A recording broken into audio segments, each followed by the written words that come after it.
이재명 대표의 성명이 발표되고 열렸던 기자간담회. 내란 종식을 원하거나 포기하는 것이 아니라면 국가 안보는 물론 경제와 사회 안녕을 위해서 국민의힘과 정부는 어떻게 할 것이냐 라고 물어야 했던 질문이 첫 질문으로 기자에게서 나왔습니다. 혹시 총리를 탄핵을 한다고 해도 부총리가 만약에 거절을 하게 되면 특히 헌법재판관 임명 같은 경우에는 임명하지 않으면은 계속 이 상황이 유지가 되는 거잖아요. 그런 건 좀 어떻게 보시는지. 정말로 말이 안 되는 상황들이죠. 그러니까 헌법에 대통령 혹은 대통령 직무를 대행하는 사람이 국회의 헌법재판관 이건 선출로 표현되어 있습니다. 선출권에 대해서 침해했을 때 할 수 있는 방법이 뭐가 있느냐. 그거는 그럴 가능성을 전혀 염두에 두지 않았기 때문에 그거 관련된 내용들이 없는 것인데, 그러면 거꾸로 묻고 싶습니다. 국회 선출 3명을 임명하지 않고 4월 달에는 2명의 또 임기가 끝나게 되는데, 그럼 이제 4인만 남게 됩니다. 그럼 이런 상태로 윤석열 대통령은 직무가 정지된 상태에서 2027년 5월 9일까지 직무 정지된 상태에서 시간을 갖겠다는 겁니까?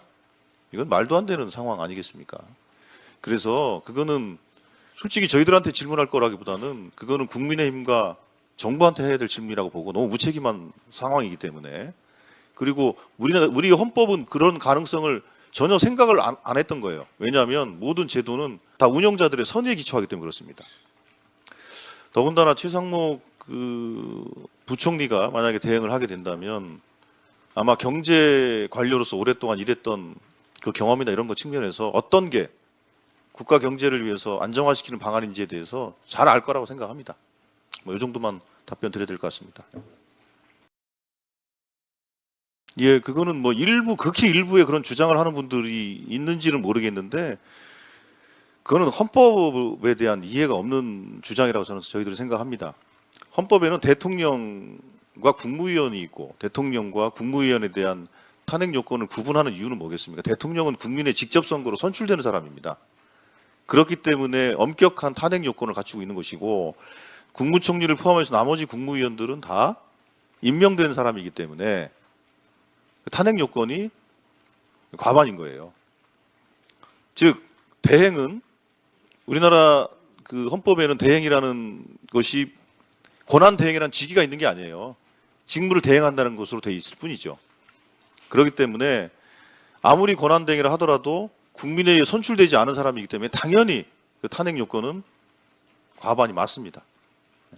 그건 이론의 여지가 없다고 생각을 하고, 그리고 오늘 오후 3시에 본회의가 열려서 국무총리 한덕수 탄핵소추안 의결을 하게 되는데, 의결 결과에 대해서 의장이 예를 들면 가 몇, 부 몇, 기권 몇, 할 거 아니겠습니까?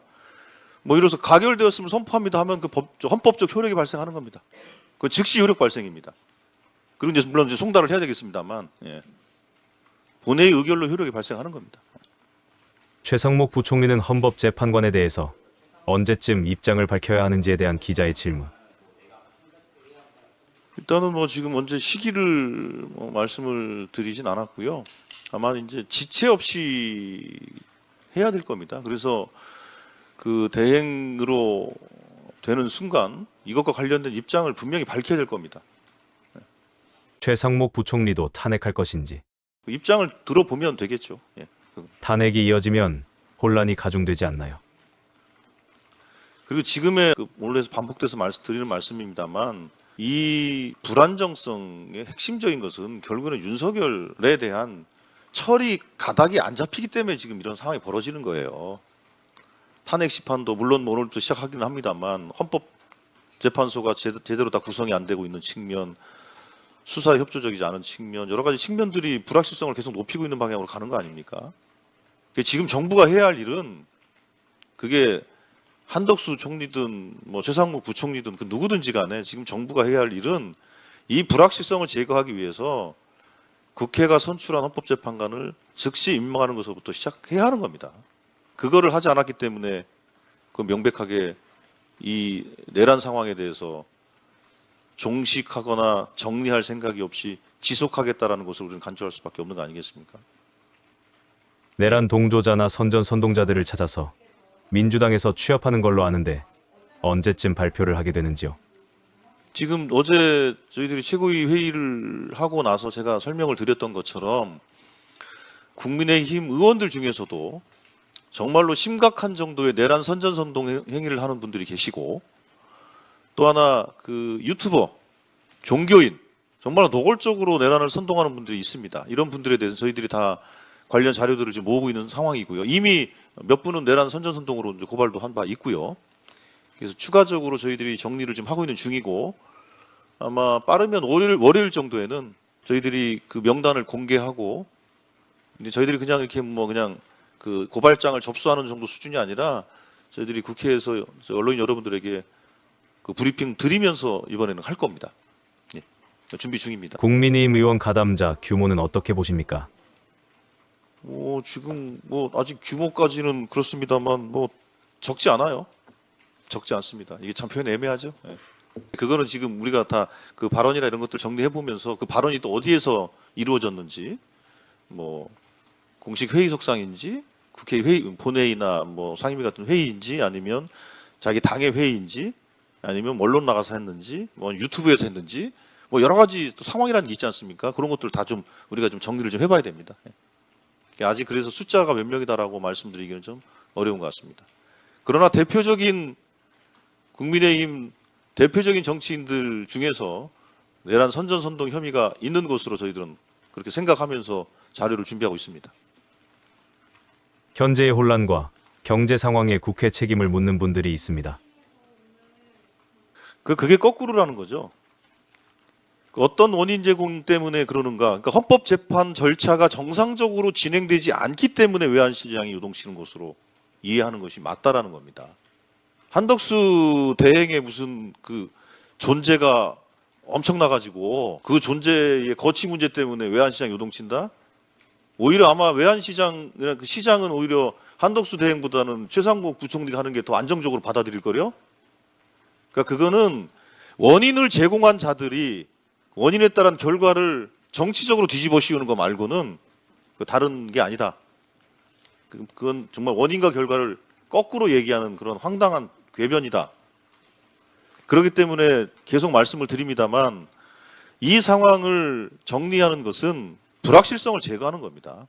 지금은 다른 우방국에서 보더라도 또 시장에서 보더라도 우리 국민들이 보기에도 이게 도대체 어떻게 되는 거냐. 탄핵 심판은 그러면 되긴 되는 거냐. 언제 되는 거냐. 그 수사를 저렇게 노골적으로 방해하고 있는데 대통령 스스로도 그렇고 국민의힘이냐 그 주변 사람들은 다 방해하고 있는데 그러면 수사는 제대로 되는 거냐. 이게 예측 가능성이 그 어떤 것도 만들어지고 있지 못하는 상황이 이런 환율이라든지 주가라든지 소비 심리라든지 이런 모든 것들을 혼란스럽게 만드는 원인이다라고 저희들은 보는 겁니다. 그렇기 때문에 정말로 국민의힘이 또 정부가 국가와 국민을 생각한다면 헌법재판관 임명, 탄핵 절차의 안정적 진행, 수사 협조. 이 사람들은 나라는 절단 나도 시간만 끌면 되겠다는 겁니까? 그렇지 않습니까? 나라는 절단 나도 국민의 삶은 나락으로 떨어져도 시간만 끌면 되는 겁니까? 너무 무책임하지 않습니까? 한때 여당이었고 뭐 지금도 여당이라고 호소하고 있는 그 당에서 어떻게 그런 궤변을 늘어놓을 수 있습니까? 정말로 국가와 국민을 먼저 생각하고 빨리 탄핵 심판이 본 궤도에 오르도록 수사가 잘 진행될 수 있도록 방해하지 말고 좀 협조해 주길 바랍니다. 국무위원들이 집단 기자회견을 하면서 탄핵을 재고해달라, 정치권의 정쟁 중지를 해달라 요청했습니다. 뭐 그건 뭐 국무위원들이 뭐 할 수 있는 뭐 입장 발표겠지요. 할 수 있는. 그런데 한덕수 총리에 대한 탄핵이 어떻게 내각 전체에 대한 탄핵이라고 주장할 수 있습니까? 그러면 대통령에 대한 탄핵은 왜 내각 전체의 탄핵이라고 생각하지 않았을까요? 좀 약간 좀 이해하기 어려운 논리 아닙니까? 저는 이해하기 어려운 논리라고 보고 있고 법에 따라서 대통령 직무에 대한 대행이 대행의 대행이 아닌 거예요. 이거 언론에서 좀 가끔 그렇게 쓰시는 분도 있던데 이건 대행이 아닙니다. 한덕수 권한대행의 대행이 아니고 대통령 직무에 대한 대행인 거예요. 그렇지 않습니까? 그렇기 때문에 그 최상목 대행이 이제 한덕수 총리가 탄핵이 되면 뭐 대행을 하게 될 텐데 그러면 대행으로서 자기 직무를 충실히 하면 되는 겁니다. 헌법재판관 임명하고 상설특검 추천 의뢰 들어가고 그런 절차들을 진행을 해야죠. 아마 경제관료로서 그렇게 하는 것이 바로 시장에 훨씬 더 안정적인 메시지를 주는 것이다라고 아마 잘 이해하고 있을 거라고 봅니다. 예, 이 정도 하시죠 뭐. 오늘 이재명 대표님께서 내란은 계속되고 있다는 말씀을 하셨는데 어떤 의미가 있는 건가요? 이제 오늘 대표님 메시지 중에서 내란은 계속되고 있다라는 것이고 그렇기 때문에 여전히 내란 진압이 현재 국면을 설명할 수 있는 것이고 12월 3일 날 비상계엄을 해제하기 위해 내란을 종식하기 위해서 국회 담을 넘었던 그 심정으로 끝까지 긴장을 놓지 않고 하겠다 이렇게 이제 말씀을 하신 거 아닙니까? 그러니까 거꾸로 얘기하면 국민의힘이나 지금 정부도 이걸 신속히 진압하고 정리하는 데 협조를 해달라는 거죠. 그리고 만약에 계속 그렇게 방해용이 된다고 한다면 그거는 국민이 용납하겠습니까? 용납을 안 하게 되겠죠. 용납할 수 없을 겁니다. 예, 이 정도 하겠습니다. 예, 수고하세요. 점심 잘 드십시오.